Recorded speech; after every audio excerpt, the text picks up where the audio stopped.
शुरू अल्लाह के नाम से जो बड़ा मेहरबान निहायत रहम करने वाला है। वो बच्चे जो दुनिया में आते ही माँ से या बाप से महरूम कर दिए जाते हैं, वो बच्चे जो दुनिया में रहते हुए उन मोहब्बतों उन शफ़क़तों से महरूम रहते हैं जो माँ और बाप देते हैं। ये बच्चे अपनी ज़िंदगी कैसे गुजारते हैं, ये किन हालात से गुज़रते हैं, इनकी फ़ीलिंग्स क्या होती हैं, ये कौन कौन से नफ्सियाती मसाइल में मुब्तला होते हैं, ये अगर बात हर शख्स समझ ले तो कभी भी इन बच्चों को इस तरीके से लावारिस न छोड़े, कभी भी इनकी सगी माँ से उनको अलग ना करे, या कोई भी माँ अपने बच्चों को दूसरों के हवाले ना करे, कोई माँ अपने बच्चों से नफ़रत ना करे और उनसे दूर ना हो। लेकिन ये सब हमारे मुआशरे में हो रहा है और हमारा मुआशरा इन और इस तरह के बहुत से मसाइल के साथ इन बच्चों के साथ रह रहा है। ये बच्चे इस मुआशरे का हिस्सा हैं, लेकिन इन्हें हिस्सा देने के लिए कोई तैयार नहीं। हमारा सबसे बड़ा मसला ये है कि हर बच्चा अपने नसीब लेकर आता है, हम इसके लिए कुछ नहीं कर सकते। ये सोच हमारा सबसे बड़ा मसला है। हम हेल्प कर सकते हैं किस तरीके से, यही हमारा आज का मौजू है। तो जनाब, ऐसे माँ बाप जो अपने बच्चों को सिर्फ़ इंसान का बच्चा समझते हैं, सिर्फ़ इंसान का बच्चा समझते हुए ये नहीं सोचते कि ये है तो इंसान का बच्चा, लेकिन इसके एहसासात नहीं है। ये माँ बाप अपने झगड़ों में अपनी ज़ाती ख्वाहिशात को बुनियाद बनाकर या तो बहुत ज़्यादा एक दूसरे से दूर हो जाते हैं या बात तलाक़ और अलहदगी तक पहुँच जाती है। अक्सर इसमें जो प्रॉब्लम होता है, हम ये कहें कि ये औरत की वजह से होता है या मर्द की वजह से होता है, ये बहुत मुश्किल है। लेकिन होता ये है कि दोनों ही कसूरवार होते हैं। और जब अलहदगी का फ़ैसला होता है तो उस वक्त कोई ये नहीं सोचता कि इन बच्चों का क्या होगा। ये बच्चे या तो माँ से महरूम हो जाएंगे या अपने बाप से महरूम हो जाएंगे। जो बच्चे माँ के पास रह जाते हैं वो अपनी मलकियत समझती है कि अब मैंने इसे तुम्हारे कभी सामने भी नहीं लाना, इसकी शक्ल देखने को तरसोगे। ये सज़ा दी जाती है उस शौहर को जो बच्चों से नहीं, उससे निभा नहीं कर पा रहा, जिसे वो अपनी बीवी कहता है। और अगर यही हालत अगर बच्चे बाप के पास रह जाए तो फिर माँ की होती है कि वो सारी उम्र उन बच्चों को देखने को तरसती है और बच्चे अपनी माँ को देखने को तरसते हैं। इस अलमिए में सबसे ज़्यादा नुकसान माँ का होता होगा, लेकिन सबसे ज़्यादा नुकसान बाप का भी नहीं होता, माँ का भी नहीं होता, उन बच्चों का होता है जो माँ बाप से दूर कर दिए जाते हैं। अव्वल तो हमारे यहाँ जो तरीक़ा पैदाइश हो गया है वो इतना आसान और सहल हो गया है कि वो तकलीफ़ जो माँ किसी ज़माने में बच्चे की विलादत के दौरान सहती थी, अब वो तकलीफ़ नहीं होती। इस तरह की मेडिसिन्स और इस तरह का तरीक़ाकार हो गया है कि अब उस तकलीफ़ से नहीं। तो क्या होगा कि वो बच्चे को जो अपनाने की फ़ीलिंग होती है वो माँ में निस्बतन कम हो गई है।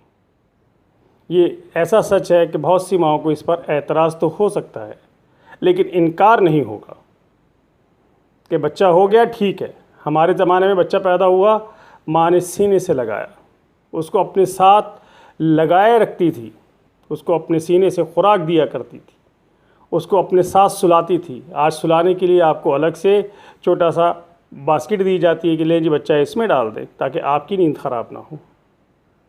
दूध इसलिए नहीं पिलाया जाता कि बॉडी शेप ख़राब ना हो जाए। जब हम अपने बच्चों से इस तरह से मोहब्बत करेंगे और इसका इजहार हम उनके पैदा होने से ही कर देंगे, तो बताइए आगे चल के उन बच्चों की हमारी ज़िंदगी में क्या अहमियत रहती है। वो बच्चे जिनको पालने की वजह से, जिनको संभालने की वजह से, जिनकी खिदमत करने की वजह से अल्लाह ताला ने माँ को माँ का दर्जा दिया और बच्चों को भी बाउंड किया कि जब तुम जवान हो जाओ और तुम्हारे माँ बाप कमज़ोर हो जाएं तो बिल्कुल इसी तरह से उन्हें भी पालना, उन पर भी शफ़क़त करना, उन पर भी रहम करना, जिस तरह से वो तुम्हारे बचपन में तुम पर रहम करते थे।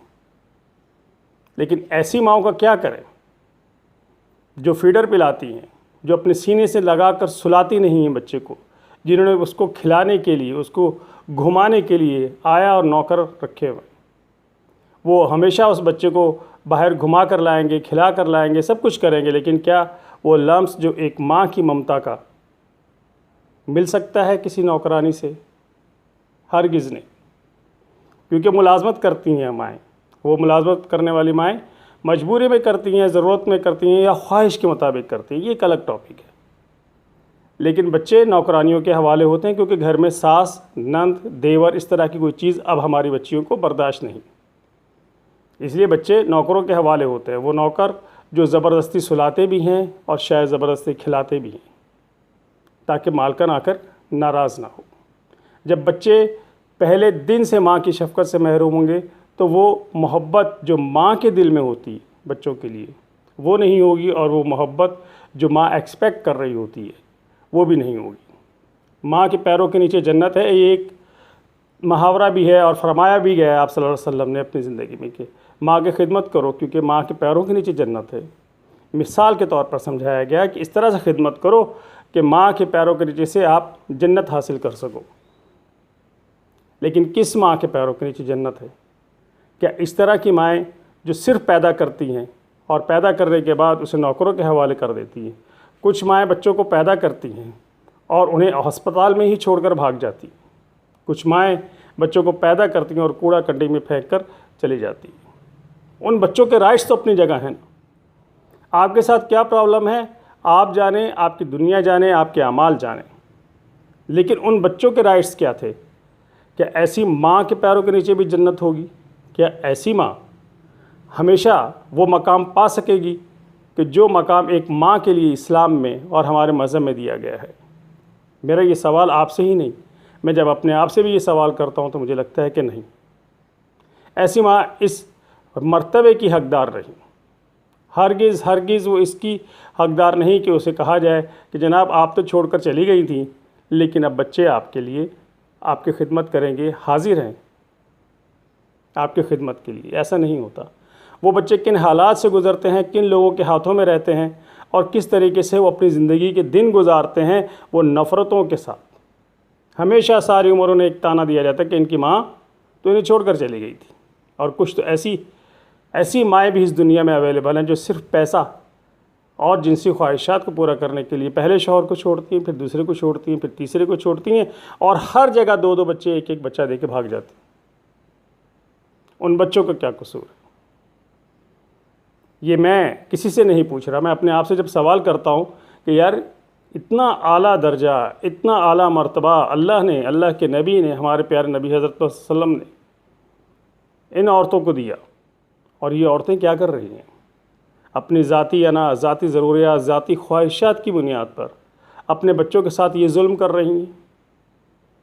वो बच्चे लावारिस तो होते ही होते हैं, वो जहनी मरीज़ भी हो जाते हैं, वो क्रिमिनल भी बनते हैं, बहुत से नशा करना शुरू कर देते हैं कि जब उनको पता चलता है कि उनकी माँ उन्हें छोड़ गई, और पता चल जाता है, ये बात छुपी हुई नहीं है, चाहे वो अपने रिश्तेदारों में रह रहे हो, चाहे वो किसी गैर के पास रह रहे हो, ये बात छुपती नहीं है कि ये जो बच्चे हैं इनकी माँ इन्हें छोड़कर चली गई थी या इनका बाप इन्हें छोड़कर चला गया था।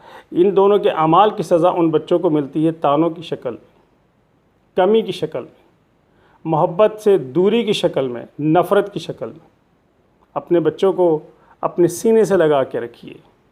अगर आप चाहते हैं कि वो दर्जा जो आप सल्लल्लाहु अलैहि वसल्लम ने आपके लिए, औरतों के लिए मखसूस किया और बताया, आप उस दर्जे पर मुकीम रहें, उस मर्तबे पे फाइज़ रहें, तो वो सब कुछ करना पड़ेगा जो किसी भी एक माँ की ज़िम्मेदारी। आप ज़िम्मेदारियों से भागकर, बाप अपनी ज़िम्मेदारियों से भागकर कभी भी उस मकाम पर नहीं रह सकता कि जो अल्लाह और अल्लाह के रसूल ने बताया। आपने रहना है तो आप अपने बच्चों का ख़याल रखिए, अपने बच्चों से मोहब्बत कीजिए, उन्हें अपने सीने से लगा कर रखिए, ना नौकरों के हवाले कीजिए और ना किसी और के हवाले कीजिए, ना बिस्तर पर छोड़कर भाग जाइए, ना कूड़ी कंडे में फेंकिए। ये इंसान के बच्चे हैं, इन्हें इंसान रहने दीजिए। अल्लाह हाफिज़।